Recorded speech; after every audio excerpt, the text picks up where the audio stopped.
এক সময় পাহাড়ের নিচে একটি ছোট সুরম গ্রামে মাহা নামে এক শিশু বাস করত। মাহা ছিলেন প্রাণবন্ত দুঃসাহসিক শিশু যার হিজ্জের স্বপ্ন ছিন। তার একটি বিশ্বস্ত সঙ্গী ছিল, তার নাম লালু। লালু ছিলেন একজন তুলতুলে সোনালী পুনরুদ্ধারকারী এবং সে মাহার নিজের মতোই কৌতুকপূর্ণ এবং প্রাণবন্ত ছিলেন। মাহা এবং লালু ছিল অবিচ্ছেদ। তারা তাদের দিন কাটাবে তৃণভূমি অন্বেষণ, প্রজাপতিদের তাড়া করে এবং তাদের গ্রামের মধ্য দিয়ে যাওয়া ছকসকে নদীতে সাঁতার কাটতে। মাহার হাসি মাঠের মধ্যে দিয়ে প্রতিধ্বনিত হয়েছিল যখন সে তার লোমশ বন্ধুর সাথে দৌড়েছিল, তার কাককালো চুল বাতাসে নাচছিল। এক রৌদ্রোজ্জ্বল সকালে মাহা তার পুরানো পরিবারের বাড়ির ছাদে একটি অদ্ভুত চেহারার মানচিত্র আবিষ্কার করেছেন। মানচিত্রটি বিবর্ণ এবং কুঁচকে গিয়েছিল, একটি বটগ্রামের বাইরে ঘন জঙ্গলের গভীরে একটি স্থান চিহ্নিত করে। কৌতূহলী মাহা জানত যে এটি একটি গুপ্তধন মানচিত্র।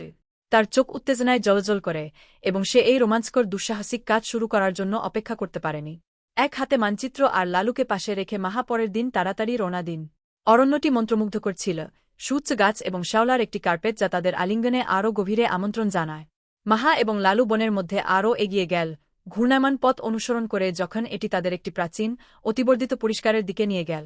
বনের মাঝখানে তারা শিক্ট এবং লতাগুলির একটি জট নিচে লুকানো একটি জীর্ণ শ্যাওলা আচ্ছাদিত বই খুঁজে পেয়েছেন।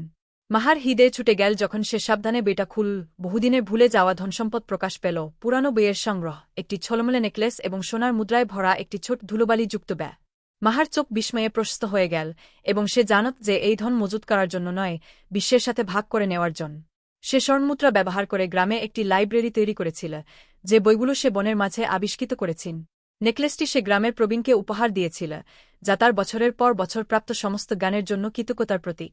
লাল্লুর জন্য সে বনে একটি আজীবন বন্ধু খুঁজে পেয়েছিল, অলি নামে একটি বুদ্ধিমান বুড়ো পেঁচা, যে বছরের পর বছর ধরে গুপ্তধনের উপর নজর রেখেছেন। অলি মাহের পরামর্শদাতা হয়ে ওঠে, তাকে বনের গোপনীয়তা, নক্ষত্র এবং যুগের জ্ঞান সম্পর্কে শিক্ষা দেয়।